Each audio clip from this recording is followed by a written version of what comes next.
On today's show, we're talking about building your dream mountain home. To discuss this further, I'm joined by Buka, a custom home designer. Do you mind just kind of listing what you think homeowners should really be planning for? I learned some shocking new things on this episode. Man, I am just blown away on the cost though. It's overwhelming. Hey Mike, I got a question. I got the answer. We got Buka here from Bend, Oregon. It's Buka, right? Yep. Okay, I just want to make sure I pronounced that correctly. Okay. Buka actually designs custom homes in Bend, Oregon. Buka, thanks for being here today. Appreciate you having me. Thank you so much. Yeah. So Vellum Design Studio is my firm. I went out a couple of years ago on my own. I was doing architecture for about 10 years for different firms locally. And then about 2 years ago, I went out on my own. So I do have a background in construction, and I was in the trades before that and in project management. So for me and my firm, really getting into the details of construction and designing homes in such a way where I'm really looking out for the sake of the contractor, not only my client, but the contractor and how things are put together. And so I'm usually out there with the general contractors, every week. So, hey, before you guys get too far into it, I got a quick question here. Buka. Yeah. That's kind of reminds me of Pando. It's not really my first name. Is that your first name, Buka? No. So my full name is Nicholas Vito Bucaferni. So I'm Italian, and Buka is a lifelong nickname of mine. So it's on my business card, and it's similar. Yeah, similar to yourself, Pando. So yeah, I've always gone by Buka. Interesting. So did family started with that nickname, or was that friends? It's been so long. I think it was friends when I was really young, and it just ended up sticking. Yeah. And I'll mention to somebody, there's a legal form or something, or a friend sees something, and I say, sometimes with reservations, if I have to go somewhere else, I'll just say Nicholas might be easier, because you hear Buka and it's like, wait, what was that? What was that? It was nice being here in California though, because there's so many small Italian places. So we went and got some food earlier, and it was nice to go in there and be like, oh, Buka. And they just, nod their head like, oh, Buka. Okay. Yeah. Yeah. I don't think anyone's going to question anything over here. I think they've heard it all. We've got Buka de Pepos. Yeah. Buka here, de Pepos. Yeah. And people ask, do you have any relation to that? I wish, but no. You got to be like, yeah, absolutely. You should go there and ask for my name, and then they'll assign you a seat. I think people have this perception that outside of California, things are just going to be much cheaper. And they're very similar to what we have here. Yeah. Bend especially, a lot of my clients, and I might have mentioned this before, but I would say 80-90% of my clients are from California. So, I think they are hoping and anticipating, if I go up to Oregon, I can do a vacation home or a forever home for a little bit, something, I don't want to say cheaper, but maybe my dollar will go a little bit further up in Bend, and it's just not like that. Bend is, we're about 3 hours away from Eugene and Portland. We're on the other side of the Cascades. We're the largest city east of the Cascade Mountains, and everything comes to us. Bend initially was a logging company, and they actually had exports. They were loggers, and that's far gone. We're a tourism capital now, and so people love coming there, and it's everything from the lifestyle to the homes. So, but back to your point, a lot of my homes, they'll probably start in that $500 to $600 square foot range, and then they'll go up from there. So when someone comes to you, do they already have the plot of land, and then you're just going and designing it? Or let's say I wanted a vacation home or second home in Bend, Oregon. What's the first step? Yeah, and I reach clients at different stages. Majority already have a parcel of land or one that they're closing on. So, they're getting excited. We're closing on this land in, 2-3 months. So they really want to start getting their team together, whether it be contractor first and the contractor gives architect referrals or vice versa. But I do have calls where people are saying, I want to be in this area. This is what my budget is. This is what I want to buy for the land. Do you have any real estate agents that you work with or trust, or where do you think we should, live? Because Central Oregon and Bend in particular, there's a lot of resort communities, and depending on what you like, it's going to be different in every community. So, they're all going to have golf and outdoor activities, but the climate, there's almost these little small microclimates in all these different resorts. So Central Oregon is, on the high desert. We're at 4,000 feet. You hear desert, you don't think Oregon, you think green trees, but it is the high desert. So understanding, where I can point the client best to. So if they're a retiree who says, I love to be physically active. My wife and I were retiring. We want to, maybe a 25 to 3,000 square foot home for just us, and we do X, Y, and Z. All right, maybe you look at certain communities here. And then if it's a family that's just coming into town, they're in tech, they want to be closer to town, that's going to be a different location. And what's that process like? How long does it take normally to go from concept to architectural? So it really depends. And something that is another education type factor is in Central Oregon and Bend in particular, we have these things called architectural review boards or architectural review committees, ARC for short. And so every different resort has one of these, and they're kind of the is it like an HOA? It's more stringent than an HOA. It is, okay. So rather than, an HOA typically would say, pull your garbage in, don't have dogs doing X, Y, or Z. This is where we want, no political signs, whatever it might be. The architectural review board is looking more over the building styles of the house, because depending on the different resort you're at, it's going to be a different style. And they're going to say, you can only have this style of a home. This is the massing percentage you can have. These are our setbacks.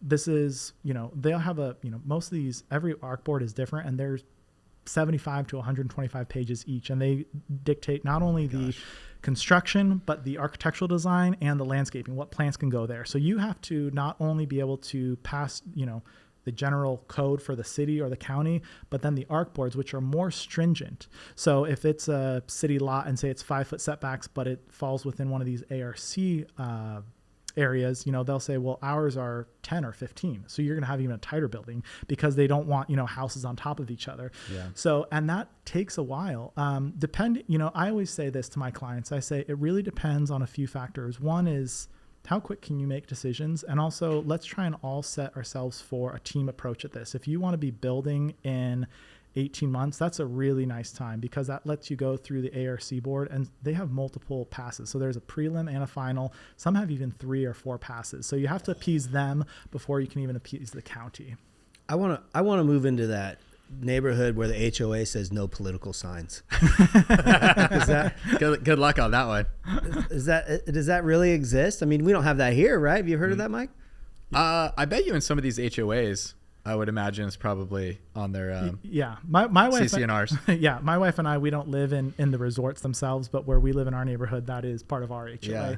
No political signs. Wow, that's great. That's wonderful. It's like let's not polarize anybody. Yeah, right? And then also only the American flag if any flag's going to be there. So wow. Well, no, that's rude. Yeah. No, that's rude. I want to fly my Russia flag. Well, yeah, it's so crazy. I know. It's so crazy. Could you put a California flag up? You gotta go to the HOA. I'm not on the board, and I stay away from them. So what's one of the big construction build qualities that is important where you're designing homes? Like, for instance, here, energy is a huge thing for us. So I mean, like our energy codes just keep getting more and more strict. Here too, which has to do with like electrical, insulation values, all that. R ratings. So is it the same over there? Same thing. Okay.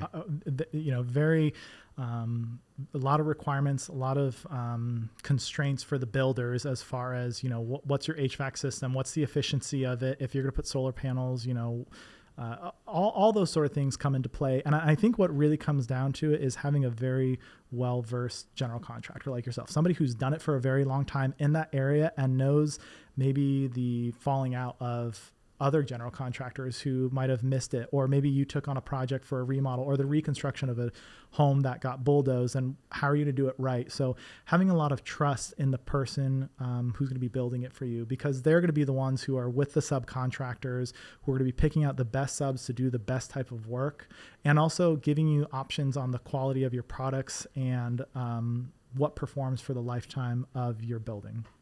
But I would imagine you have clients that come to you and say, hey, I just want a very, very energy efficient home, right? Yeah. Or I want a really low electric bill. Yeah. So what are some of the things that you would do in Bend, Oregon to kind of help those impacts? Yeah. So, you think about your house, and your house breathes.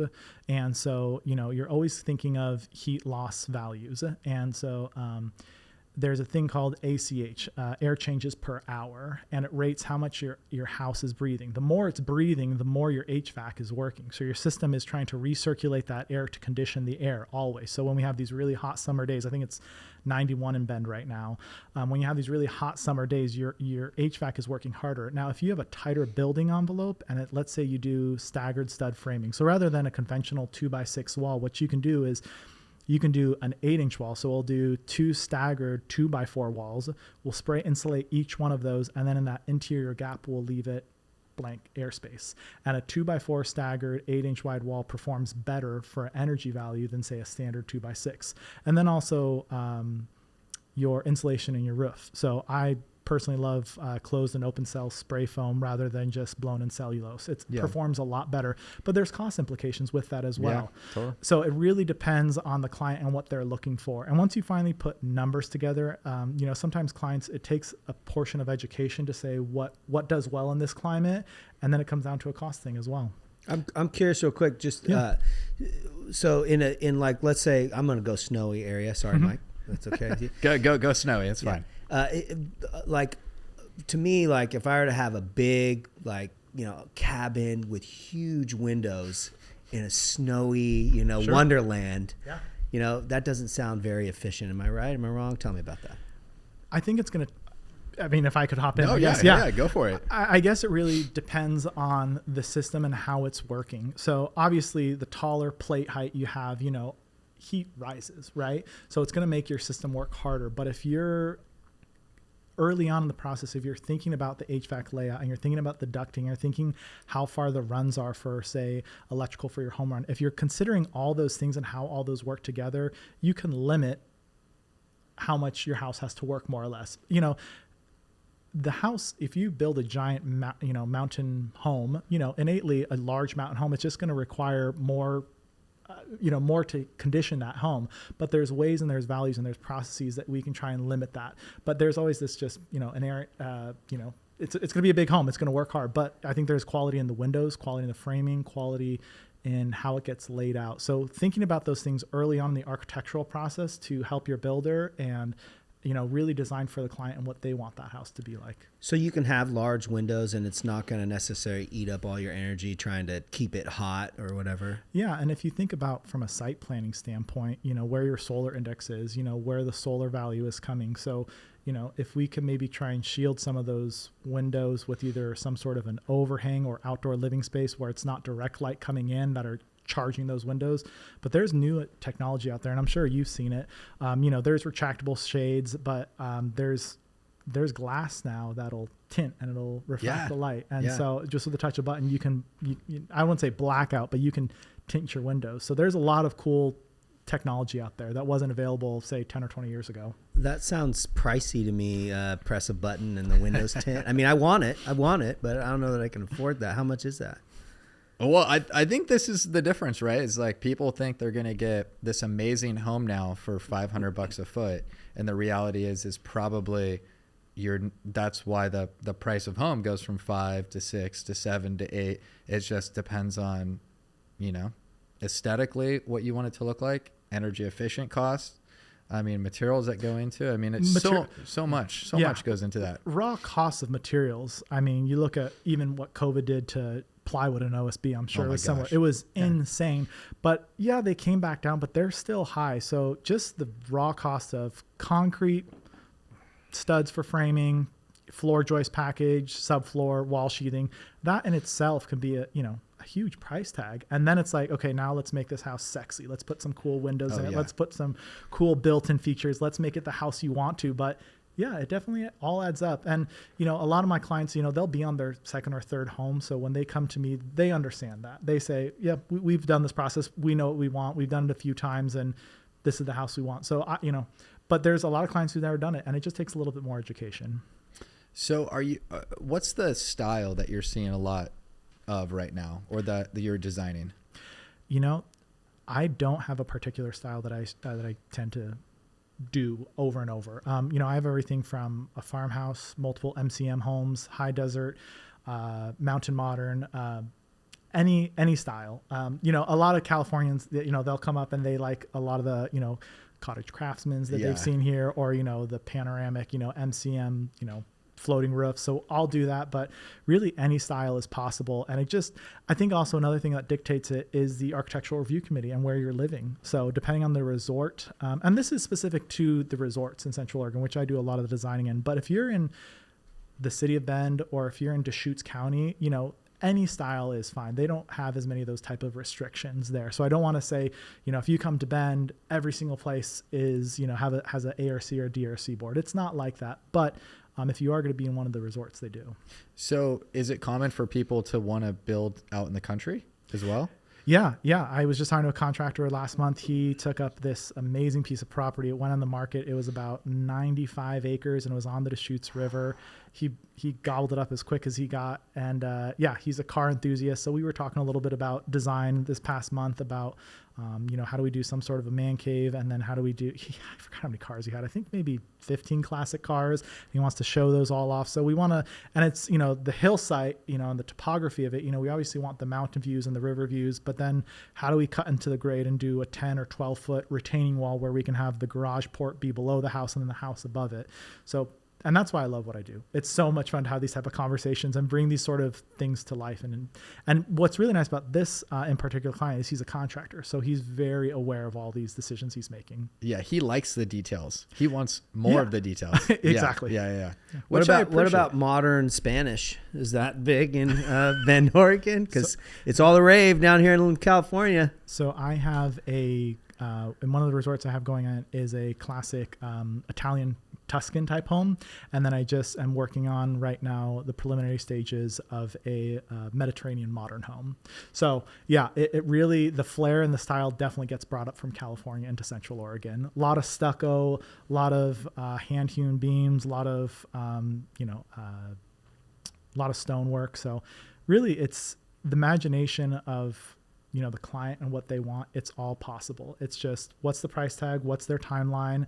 And also, their personality. And I'm really, truly blessed to have some of the greatest clients. I really consider them an extension of my friends and family, and I care about their well-being and their projects. So I'm checking in with them and just trying to make this as smooth of a process and as enjoyable as a process as it can be. Because construction and designing a custom home, that can get stressful. But if you can keep a cool head on you and just really be very clear in your explanation of how long things will take, it makes the project all the better.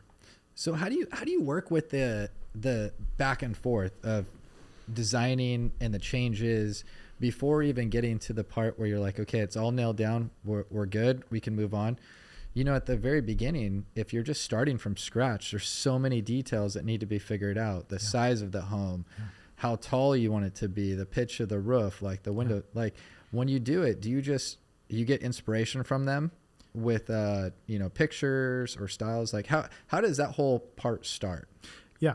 So most clients will come to me with an idea of what they want. And, because we live in a technology age, we have photos, Google, Instagram, house pics, and most clients will say, this is what I want it to look like. So they have a general idea. And what my job is to really discern the exterior of the house and the interior, because you can get 100 pictures off of, somewhere online, but if they don't match each other, you don't want a mountain modern home to look like an MCM home when you walk in the house. You want there to be cohesion.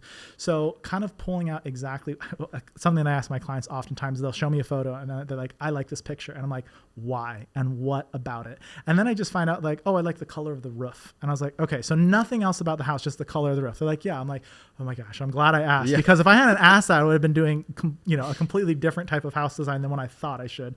So it's a conversation that, and what I'm trying to pull out from them is really understand what their vibe is and why they like certain parts of a home, and the why factor. So, it's a little bit of a process and there's conversations that start, but once we get a floor plan established, that really helps them, because then they can grasp their teeth into something and say, oh, okay, I see why you did this kitchen, because I showed you this kitchen in this magazine, or I wanted it based off of an old house. A lot of clients will say, I have a house in California or Montana. This is the size of the kitchen. I want the same layout as it. I'm like, okay, that's not a problem. We can do that. And then as that floor plan starts to modify itself and change, it grows, it shrinks, it changes, it shifts, but we're all trying to pay not only, respect to the client and their wishes, but also to the land and to the views. And so I'm very much, I try and explain why I designed the house the way I do, because I want you to be, when you're looking down a hallway, I don't want it to feel like a tall hallway with a blank wall at the end and then you turn. There should be casework or a piece of artwork there.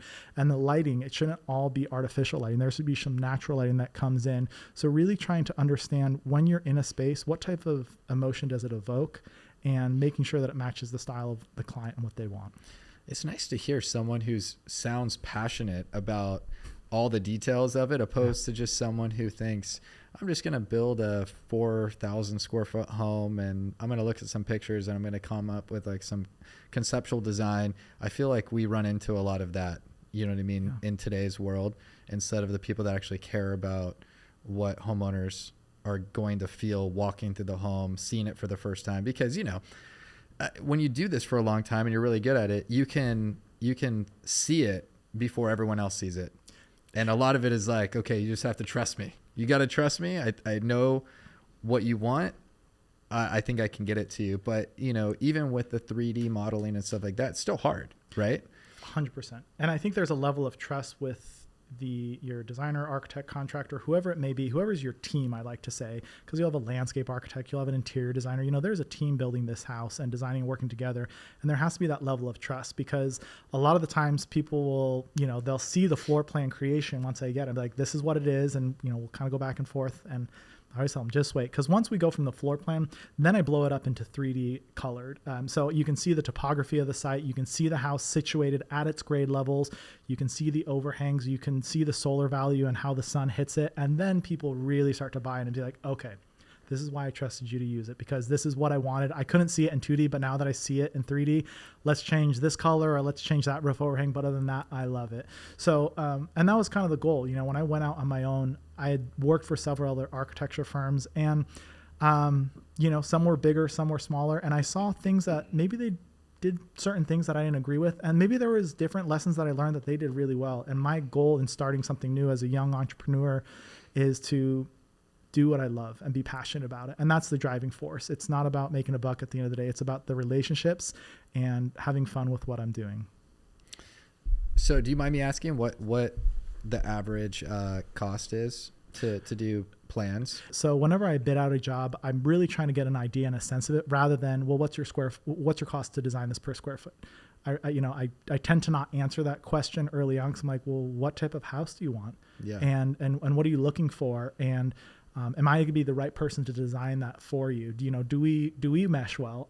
You know, as much as a client is shopping around for an architect or a designer or a contractor, we're all doing the same thing. I'm sure it's similar in your world. You're seeing, like, is this going to be the client that I want to work with and build a relationship with? Because there's a lot of work out there. And if you have the opportunity to, I wouldn't say choose your clients, but at least be a little picky with who you get.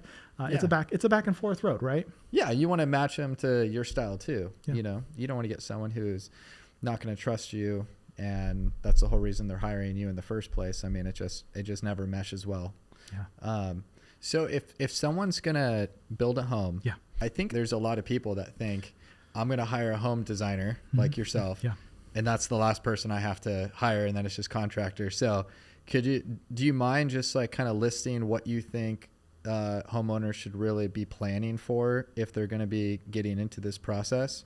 Yeah, absolutely. And, you know, the other caveat I want to say is, you know, a lot of my work, I get to work in some of these higher end luxury resorts, which I'm very grateful for. It's my passion, and I like complicated projects that are fun and entertaining for me. So this may not be applicable to every single project, or like say a small house, you know, in the historic district of Bend. It'll probably be a little bit different. But yeah, so you're going to, you know, not only have a home designer or an architect, you're going to have somebody doing the interior design work as well. So an interior designer, you're going to have a landscape architect doing the swale retention systems, and also just the landscape in general. You'll have a GC who will then have their own subcontractors. I have a structural engineer that I work with that I trust, so there's that as well. Sometimes we'll need, on top of the landscape design, we'll also need a civil or a geotech engineer to do, depending on where you're at. So definitely do your shopping and use the referral system. So if you talk to a real estate agent about a plot of land that you just bought, you know, who's an architect, who's a home designer, who is a general contractor you trust. And then once you find one of those, they typically have a network that they like, because it can seem like a daunting process. It's like buying your first car. What would you tell someone who is thinking about doing this and they haven't hired a home designer yet? They don't even know where to start. Yeah. What would you tell that person? First and foremost, you know, I'm going to assume, you know, let's say, do they have a plot of land yet that they're interested in, or where they'd like to be? Probably yes. I think most of the people will probably have a plot of land.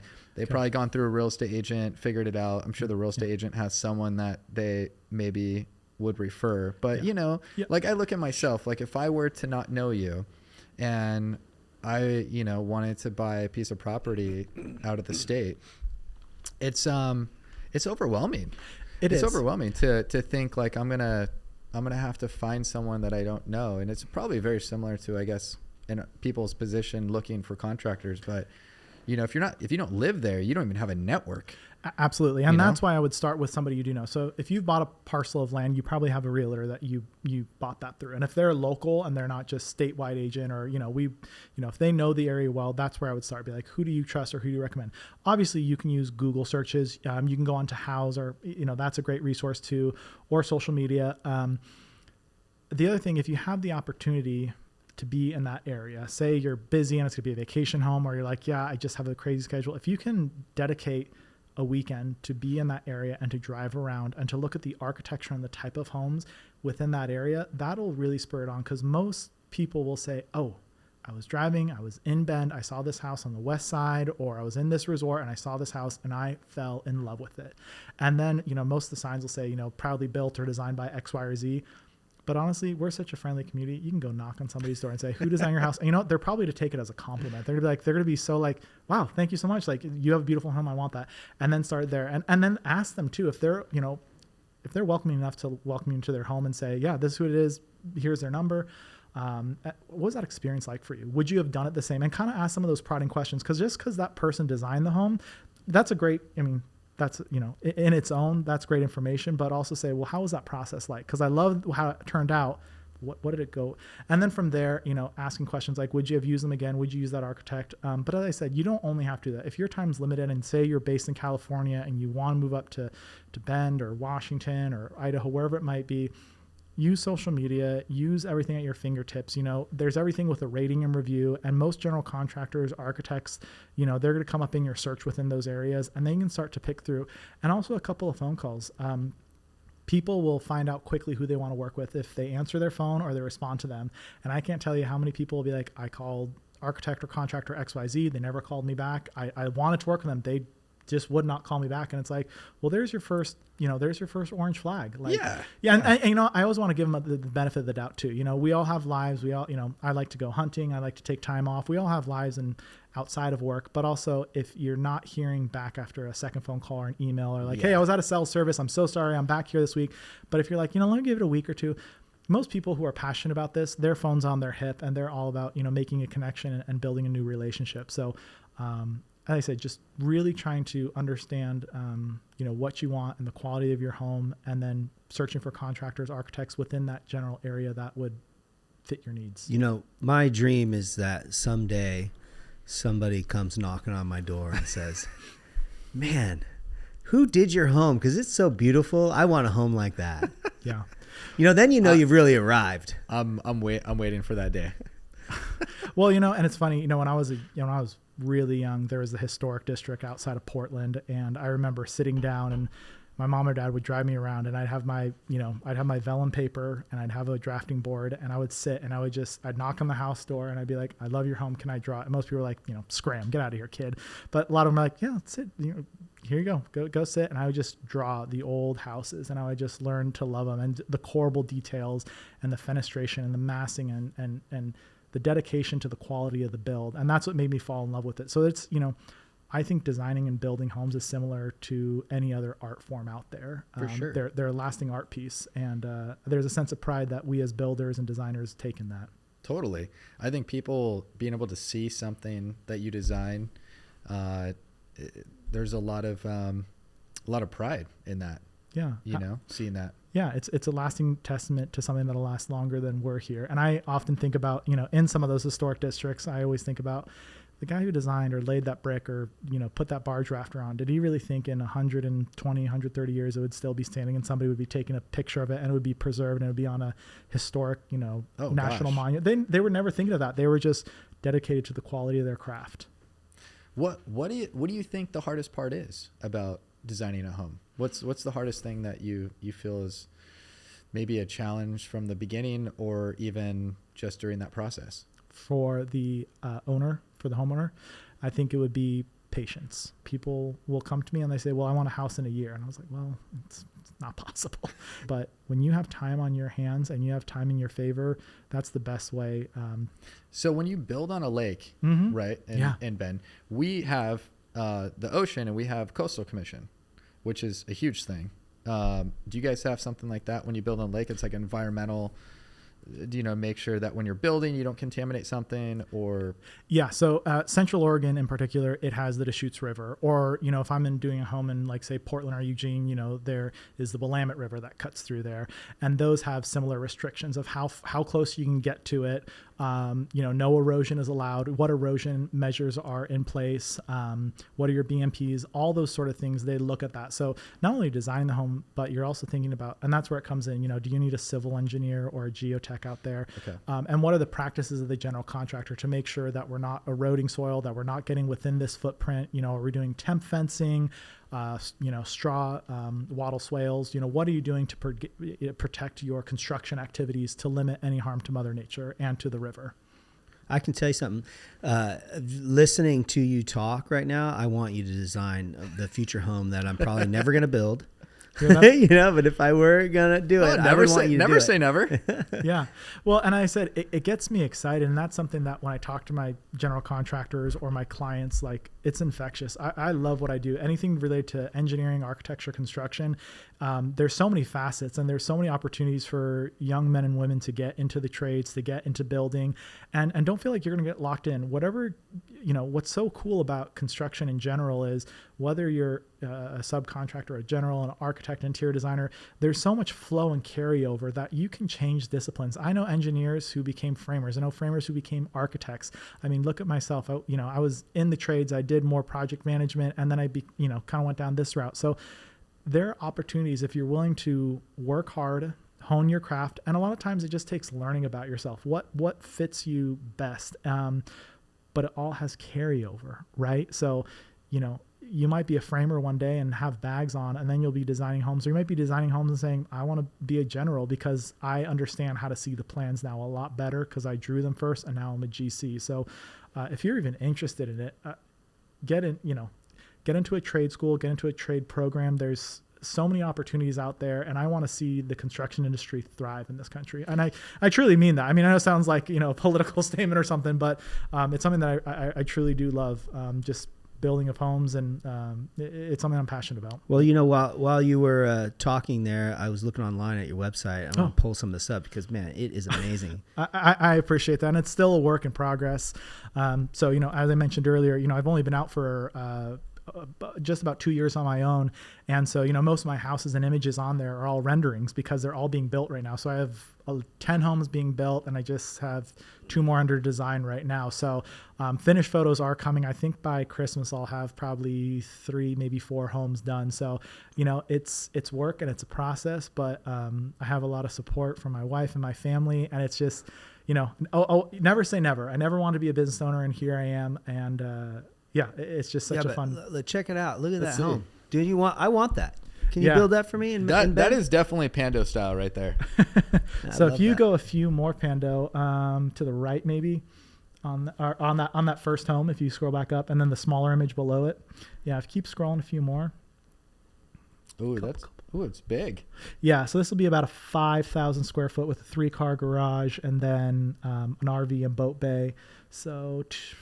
Yeah, like that one right there. So there's a slider door there. And it was funny when I talked to the owner about this house, that slider door on the far right, I designed it as a 16-foot wide 4-panel door by 8 feet tall, which that's a pretty big door, right? Yeah. And he's like, well, I want it to be bigger. And I was like, there are cost implications, but if you want, the world's your oyster. So we ended up designing that slider door. It's going to be a 20-foot wide 4-panel slider, 10 feet tall. So putting the glazing in this, and that's the funny thing, and I don't know if you've seen this at all. That's not going to be very, very energy efficient, is it? Oh, it will. I mean, they're going to do such heavy glass on that Yeah. thing, it probably will be energy efficient, but it's going to be so expensive. Seriously, heavy glass will make it energy efficient. Well, I say heavy because it's just the thickness of the glass and the argon in it, and The U value that you get out of it. Yeah. I want that when I retire. I want that home right there. Okay, yeah. So this is what really the fun. heck? Yeah. So this is Eichler. So Eichler was a developer down here in California in the 60s and 70s, and It's like so mid-century. yeah. So this is an MCM. So this is going to be the back of the house. So we have cantilevered 16-foot glue lambs that are the mullion packs, and then we have 8080 doors and windows on there. So this will be the back of the house. So it's kind of like almost looks like a B-2 bomber almost from the back of it. But then click the next one, Pando. Is that? Oh wait, was Yes. that the back of the house, or That- was that that was the- more of like a casita? No, that was the back of the house. Okay. So that's the back of the house right there. Yeah, so those are all cantilevered. So like on this project, for example, I knew I was going to be pushing the limits of structural beams, structural wood beams on this project. So I actually, when I started the design, I talked to the contractor and owner about it, and I actually called my structural engineer and I said, what can I push? What are the limits I can push if I want a glue lam or a PSL beam, which are wood, engineered wood beams? I don't want it to be steel. I really want this emblematic look of California vibes. What can I do? Can you go a couple more? What can I try and Real quick. I just want to say I want that car too in the shot. Oh, I had to match the house style had to match the car too, right? But yeah, that back image, Pando, of the right there. One to the right. This one is actually really cool. This is going to have a courtyard in the middle of it, an open courtyard. So we'll have vegetation on the inside. So yeah, so a lot of the styles that are from California can be brought up to Oregon, and it just depends what you want. Yeah. What's that one cost right there? This house will this price will probably be, I would say, between $3 and $3.5 million. Yeah. I was gonna say $3 million. Yeah, $3 to $3.5 million, and it'll be done right. The contractor I'm working with, he does both resi and commercial, so he has really good crews. He's very dialed in about what he wants to use. We'll probably use a commercial glazing package on this one. We'll have a floating. I put in a 48-inch Focus floating fireplace in the middle of it. So there'll be a lot of cool trick things with this house, and I'm so excited to see this one get built.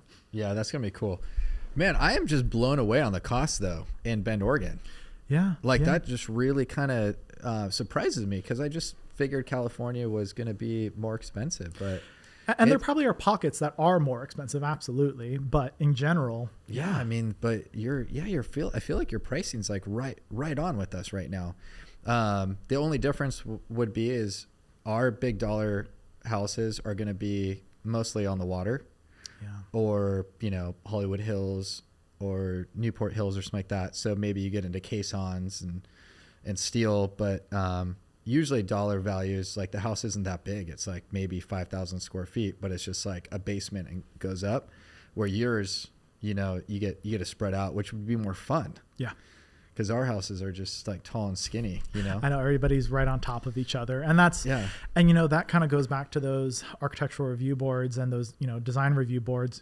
They have tighter, more stringent requirements because they have a look and a style that they're going for within their neighborhood. So they want it to be emblematic of either a mountain lodge area or whatever it may be. So you have those tighter restrictions on your lot setbacks. Rather than 5, you're looking at maybe 15 or 20 or 30, and it pushes the home.